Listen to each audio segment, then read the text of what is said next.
kita semua. Yang terhormat Bapak Ibu dosen penguji UKI PPG dalam jabatan Pendidikan Agama Katolik gelombang 3 tahun 2025 LPTK Santo Yakobus Merauke. Perkenalkan, saya Romualdus Raga SAG, guru pendidikan agama Katolik di SMK Negeri 1 Kabupaten Kupang, Kecamatan Kupang Timur, Kabupaten Kupang, Provinsi Nusa Tenggara Timur. Pada hari ini, Sabtu 11 Oktober 2025, saya akan melaksanakan ujian praktek pembelajaran pendidikan agama Katolik di kelas 10 semester 1 konsentrasi keahlian nautika kapal penangkap ikan dengan tema manusia makhluk otonom dan materi suara hati. Berikut video pembelajaran saya. Selamat menyaksikan. Selamat pagi anak-anak. Baik. Apa kabar hari ini? Baik.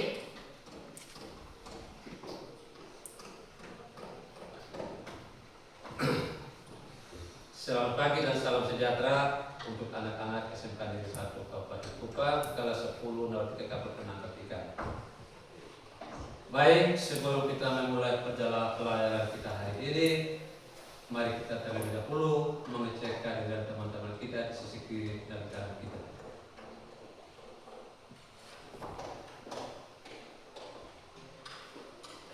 Siap semua. Oke, terima kasih Bapak Ibu semua hadir. Sebagai penerus bangsa menjaga keutuhan bangsa Indonesia teristimewa Laut NKRI, mari kita menyatakan semangat nasionalisme kita dengan menyanyikan lagu kebangsaan Indonesia Raya dan sebuah lagu wajib nasional Halo Halo Bandung.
Adik-adik sekalian, kita akan masuk ke sebuah materi, tetapi sebelum melanjutkan coba kita membayangkan suatu kondisi di mana misalnya kita sementara berada di tengah laut untuk menangkap ikan. Sementara berada di tengah laut, tiba-tiba datang gelombang dan badai yang ganas yang menerpa kapal kita. Tentu saat itu kita akan mencari kompas untuk kembali mengarahkan kapal kita menuju ke tujuan untuk sampai dengan aman.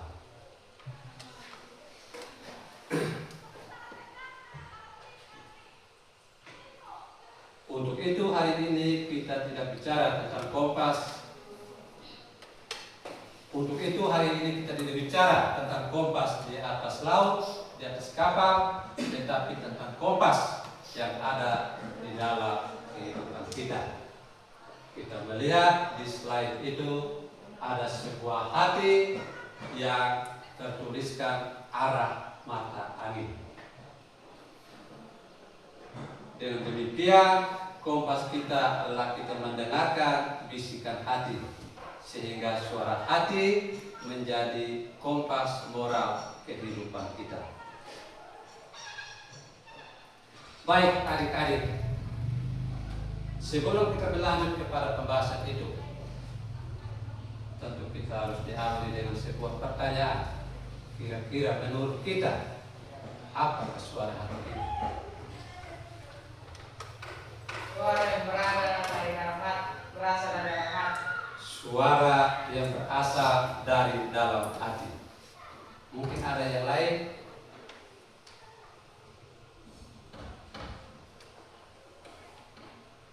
Oke, baik. Suara hati, suara yang berasal dari dalam hati, yang berisi tentang bisikan akan hal yang baik untuk kita lakukan dan menolak hal yang buruk.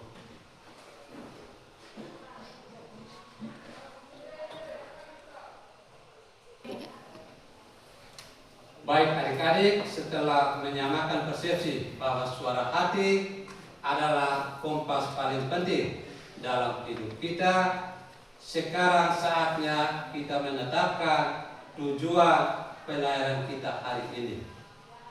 Selama kita bersama, kita akan fokus pada 3 dermaga penting yang menjadi tujuan pembelajaran kita hari ini. Tujuan yang akan kita capai. Baik, tujuan yang pertama, memahami peta navigasi ilahi. Pertama, kita akan memahami secara mendalam apa itu suara hati. Kalian harus mampu menjelaskan definisi dan fungsinya, bukan hanya sebagai insting, tetapi sebagai hukum ilahi yang tertanam di dalam diri kalian. Kita akan bedah mengapa suara hati ini sering disebut sebagai hukum dari Tuhan dan bagaimana ia bertugas sebagai peta moral kita. Tujuan yang kedua, menganalisis cara kerja kompas moral. Kita akan bertindak sebagai teknis andal yang membongkar mesin. Kalian akan menganalisis cara kerja suara hati dalam proses pengambilan keputusan moral sehari-hari. Mulai dari hal kecil seperti kita harus jujur atau berbohong saat ujian, sampai keputusan besar. Kita akan lihat tahapan-tahapan suara hati bekerja sebelum, pada saat, dan sesudah kita bertindak. Dengan memahaminya, kalian tidak akan salah lagi membaca arah jarum kompas. Dan tujuan yang ketiga adalah merumuskan komitmen pelaut berintegritas. Yang paling penting sebagai penutup, kita akan beralih dari teori ke aksi. Kalian harus mampu menyimpulkan perlunya membentuk suara hati yang benar, yang tajam, jelas, dan tidak tumpul, serta merumuskan komitmen nyata untuk selalu bertindak berdasarkan suara kebenaran itu. Karena pelaut yang hebat bukan hanya tahu cara berlayar, tetapi juga bertanggung jawab atas setiap tindakannya.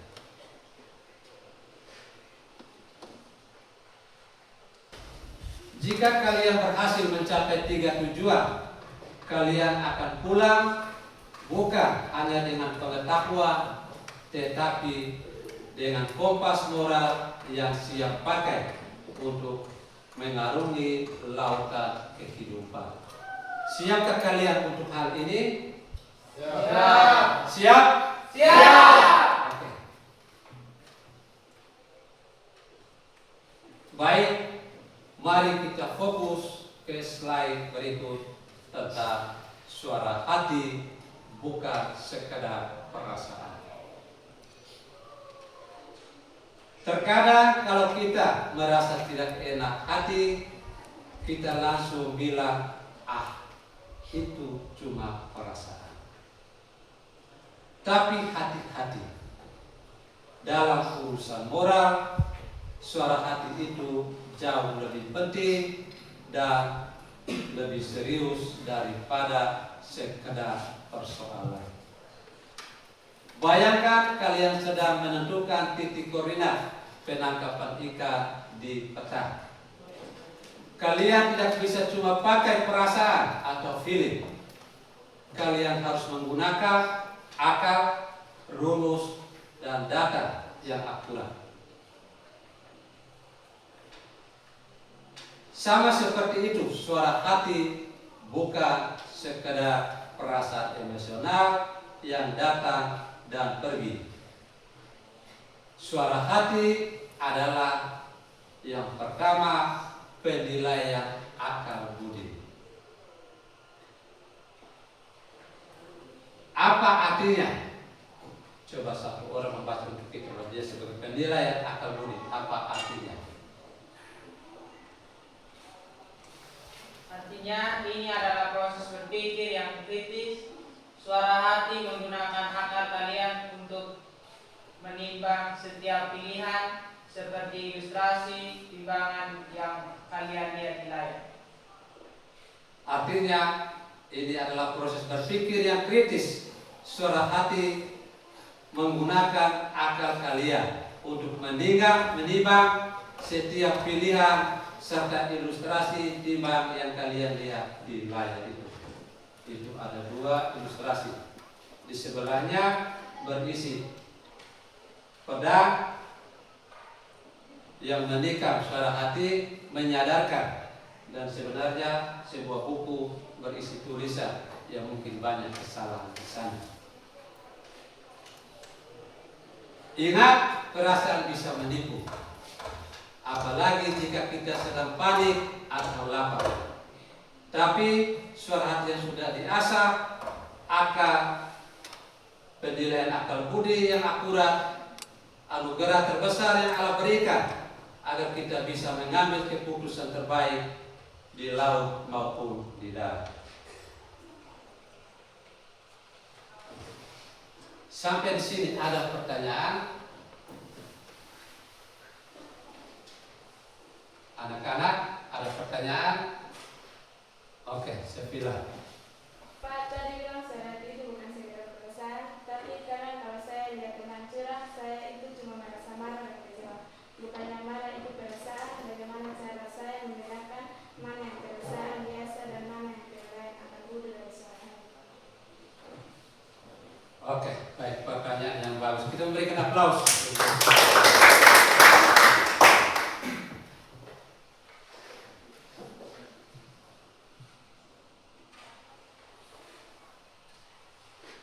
Baik, pertanyaan yang sangat bagus, benar. Marah dan kecewa adalah perasaan. Setiap kita mengalami perasaan marah dan kecewa. Tetapi disitulah letak perbedaan. Perasaan itu gejalanya, suara hati adalah akarnya. Saat kamu melihat teman curang, kamu merasa marah. Suara hati kamulah yang memberikan penilaian bahwa tindakan curang itu secara moral karena merusak keadilan. Ada pertanyaan yang lain?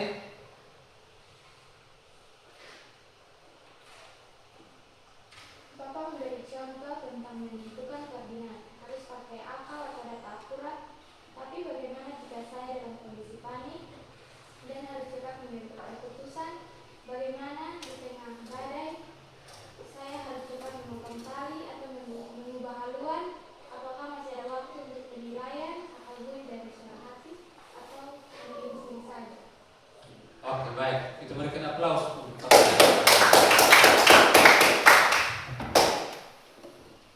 Oke, baik. Analogi yang sangat cerdas. Suara hati bisa dibilang sebagai SOP moral internal kita, karena ia menuntun kita kepada kebaikan. Persis seperti SOP kapal menuntut pada keselamatan. Namun ada bedanya.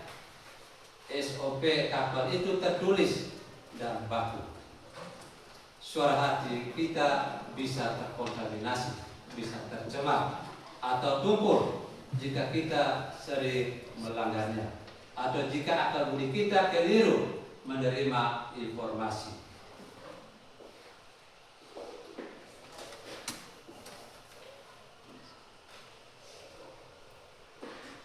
Tiga. Oke, kita akan masuk dalam diskusi analisa proses dan dilema moral. Ada analisa kasus. Kasus ini kita akan diskusikan di dalam kelompok. Kita akan dibagi dalam 4 kelompok atau 3 kelompok. 3 kelompok saja.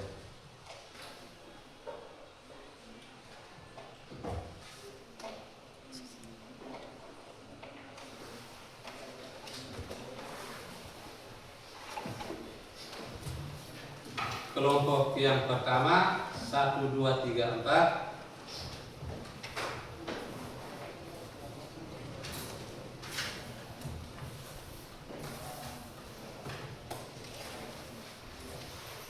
Baik, sekarang kita akan simulasi. Bapak bagi kalian menjadi kelompok kecil 4-5 orang. Kalian adalah kru kapal yang sedang menghadapi dilema.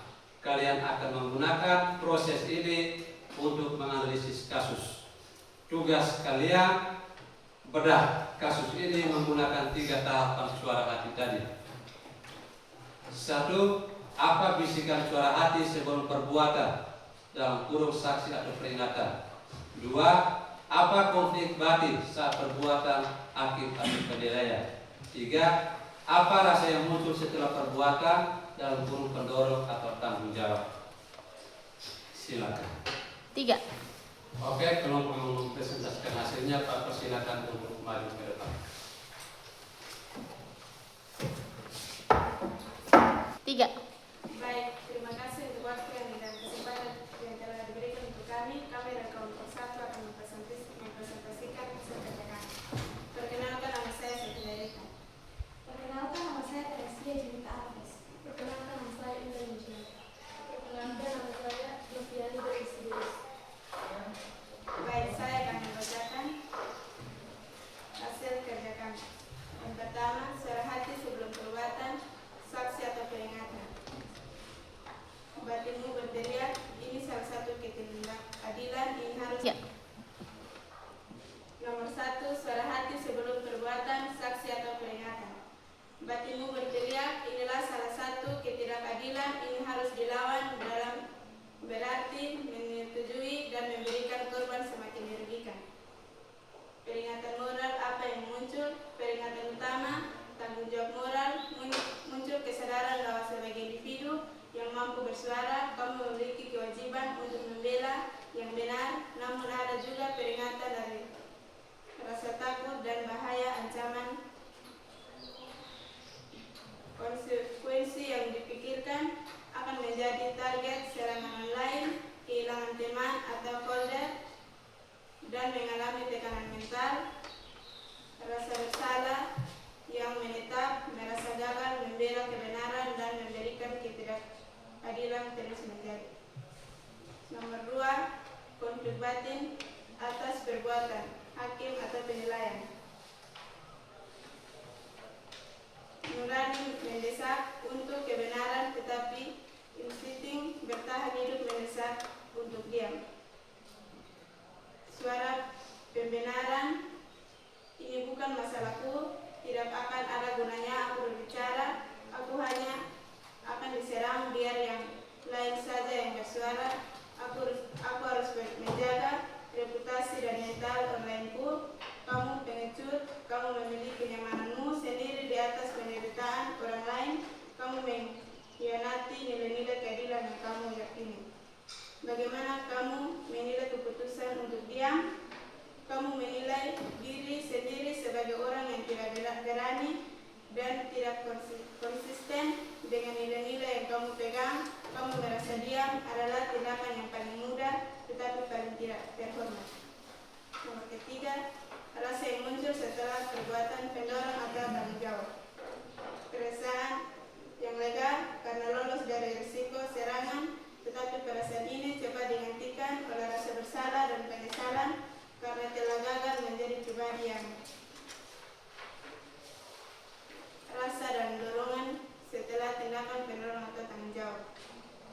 Dorongan menuju tanggung jawab, perasaan bersalah ini bisa menjadi pendorong positif, misalnya mencari cara lain untuk membantu korban secara rahasia atau berjanji akan lebih berani mengeluarkan pendapat di masa depan. Dan pendorong negatif misalnya apatasi mencoba melupakan kasus tersebut secepat mungkin dan meyakinkan diri bahwa dia adalah hal yang benar. Pengaruh pada keputusan di kemudian hari sangat mempengaruhi.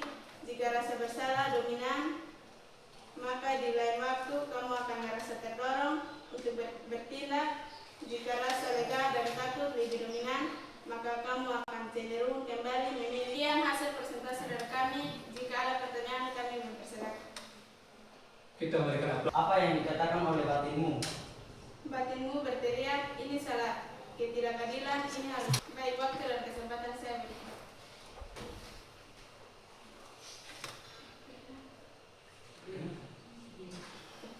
Perkenalkan, nama saya Asad Firman.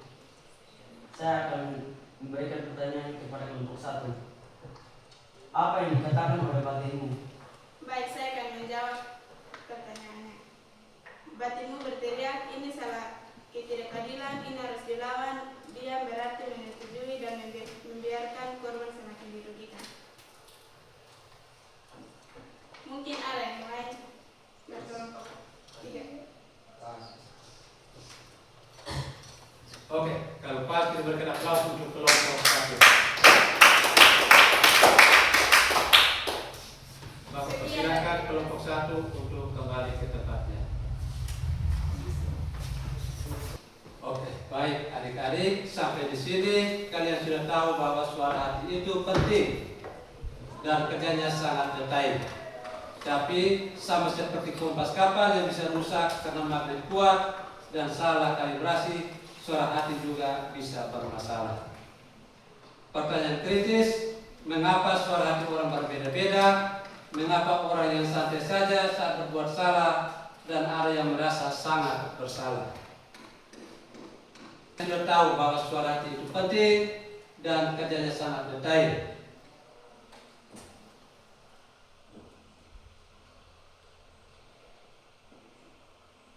Baik, ada 2 hal yang membuat suara hati itu rusak atau ibarat kompas yang salah arah. Yang pertama, jenis yang mata hati yang tumpul atau mati rasa. Definisi ini terjadi kalau kalian sudah tidak peka, suara hati sudah teriak-teriak, alarmnya tapi kalian pura-pura tidak dengar. Jadi lama-kelamaan ia seperti tuli atau mati rasa.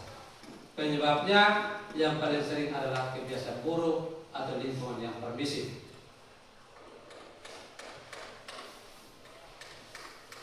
Yang kedua adalah keliru.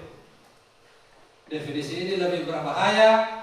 Kalian tulus percaya bahwa orang yang kalian lakukan itu benar, padahal sebenarnya salah secara moral. Ia ibarat kalian yakni kompas menunjukkan utara, padahal ia sudah rusak. Penyebabnya seringkali karena salah informasi.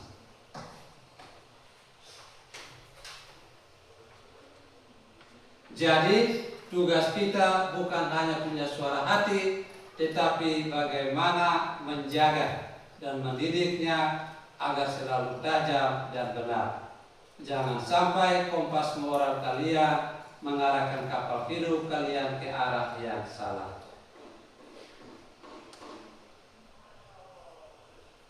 Tugas kita bukan hanya memiliki suara hati, tetapi menjaga dan mendidiknya agar selalu tajam dan benar. Sekarang mari kita lakukan refleksi meditasi. Kapan terakhir kali kalian mengabaikan suara hati?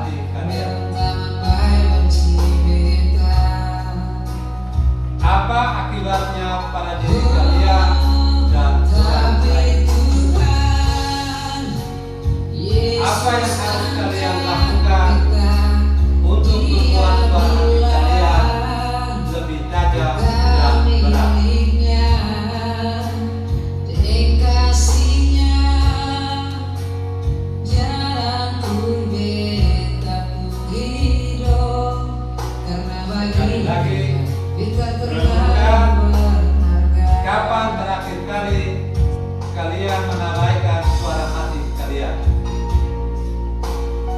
2. Apa akibatnya pada diri kalian dan orang lain? Dan 3. Apa yang harus kalian lakukan untuk membuat suara hati kalian lebih tajam dan benar? Kalian sekarang buatlah jurnal komitmen suara hati. Tuliskan 3 langkah konkret untuk melatih dan mengoreksi kompas moral kalian. Misalnya, mulai hari ini sebelum bertindak, saya akan berhenti 5 detik untuk berpikir. Atau saya akan selalu mencari nasihat dari orang yang lebih bijaksana. Silakan menuliskan komitmen kalian di kertas ini.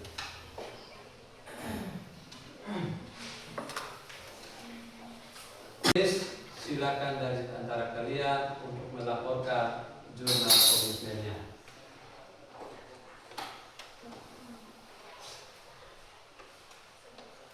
Oke, jatuh. Silakan membaca jurnal komitmen.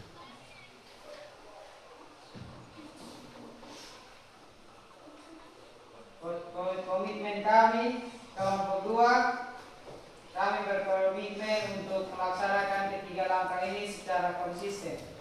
Saya menyadari bahwa integritas sejati melalui keputusan moral kecil setiap hari.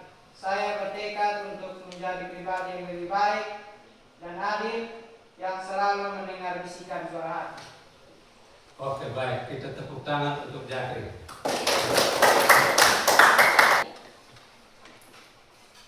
Pesan kunci, kalian wajib mengikuti suara hati, tetapi kalian juga wajib memastikan suara hati kalian telah dibentuk dan dididik sesuai kebenaran. Profesi kalian sebagai anak NKPI menuntut integritas yang tinggi. Suara hati yang benar dan tajam adalah kunci kalian untuk sukses. Bukan hanya sebagai pelaut Anda, tapi juga sebagai manusia yang bermartabat seutuhnya ciptaan Allah. Jaga kompas moral ini lebih baik daripada kalian menjaga mesin kapal. Karena suara hati inilah yang akan menuntun kalian pulang, bukan pulang hanya ke dermaga, tetapi ke tujuan hidup yang lebih penuh kebaikan.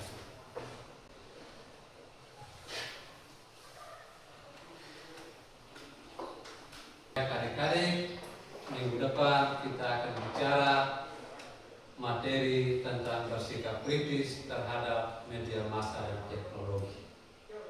Demikian pertemuan kita hari ini.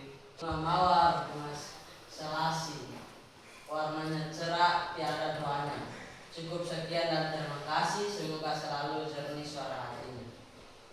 Terima kasih. Selamat. Mari kita tutup pertemuan kita dengan doa.